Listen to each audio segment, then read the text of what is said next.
Bonjour et bienvenue dans un nouveau bolus. Dans une de nos précédentes vidéos, nous avions présenté le vaccin AstraZeneca, la technologie vaccinale utilisée, son histoire et les données scientifiques que nous avions à disposition et qui avaient permis de définir sa place dans la stratégie vaccinale. Depuis, de nouvelles données ont été publiées, les critères d'éligibilité à la vaccination ont été élargis et les médecins généralistes ont été autorisés à vacciner et cette autorisation s'est rapidement étendue aux infirmiers, aux pharmaciens d'officine et aux sages-femmes. C'est pourquoi dans ce nouveau bolus, nous vous proposons de faire le point sur les modalités d'utilisation du vaccin AstraZeneca et ses aspects pratiques.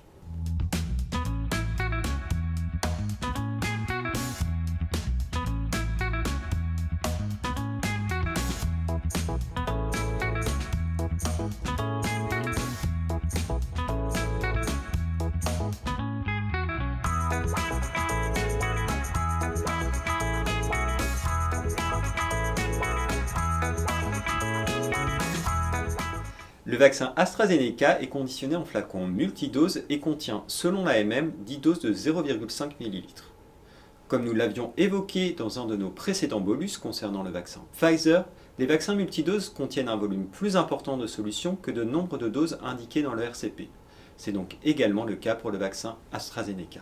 Si une dose supplémentaire est prélevée en utilisant du matériel à faible volume mort et dans le respect des bonnes pratiques de préparation, d'un point de vue scientifique, rien ne contre-indique son administration. D'un point de vue réglementaire, par contre, l'utilisation de doses surnuméraires n'a pas été validée pour le vaccin AstraZeneca.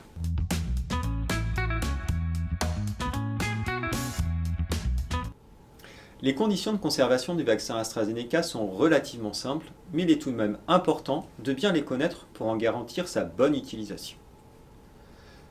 Le flacon doit être conservé à la verticale et avant ouverture, il se conserve 6 mois à une température comprise entre 2 et 8 degrés. En cas de transport dans une glacière, ce qui peut être le cas lorsqu'un professionnel de santé récupère des vaccins dans une officine, soyez vigilant à ce que les plaques eutectiques ne soient pas en contact direct avec les flacons. Cela risquerait de trop refroidir le vaccin et d'altérer son efficacité.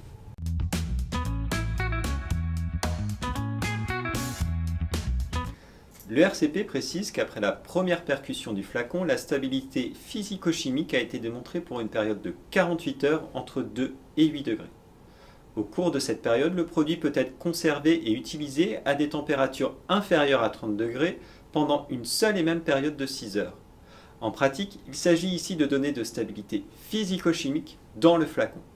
Cependant, d'un point de vue microbiologique, le vaccin doit être utilisé immédiatement après la première percussion. En effet, si le vaccin n'est pas utilisé immédiatement après cette première percussion, la durée et les conditions de conservation relèvent alors de la responsabilité de l'utilisateur.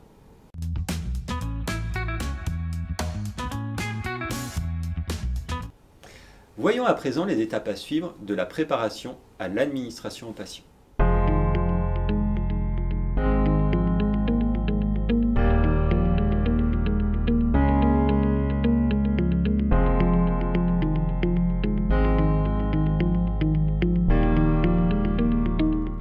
Les seringues et aiguilles sont actuellement fournies avec les vaccins. Vous n'avez donc pas besoin de vous en procurer spécifiquement pour cet usage. Les aiguilles de 25 mm permettent une administration en intramusculaire. Si néanmoins vous devez vacciner un patient très obèse, nous vous conseillons d'utiliser une aiguille plus longue.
Le prélèvement des doses se fait sans difficulté et ne nécessite pas de rééquilibrer les pressions. Injecter de l'air ambiant à l'intérieur du flacon n'est pas utile et serait contraire aux bonnes pratiques quand on ne travaille pas en atmosphère contrôlée.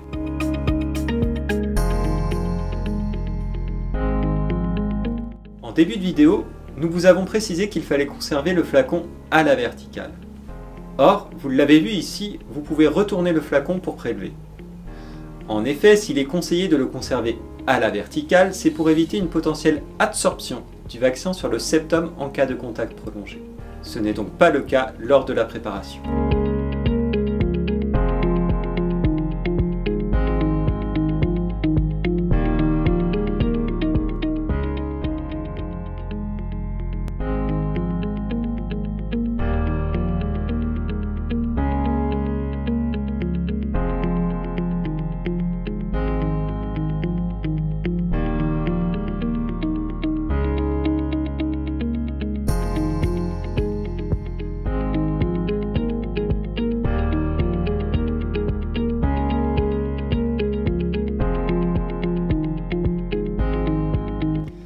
Il est possible de vacciner un patient traité par anticoagulant. Il faut exercer après l'administration une pression ferme au point d'injection sans masser ni frotter pendant au moins 2 minutes et informer le patient du risque potentiel d'hématome.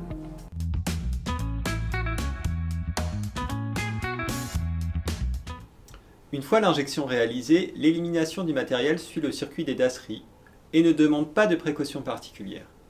Après l'injection, il est recommandé de placer le patient sous surveillance pendant au moins 15 minutes afin de détecter la survenue potentielle d'effets indésirables. Nous reviendrons un peu plus en détail sur cette étape de surveillance dans un de nos prochains bolus.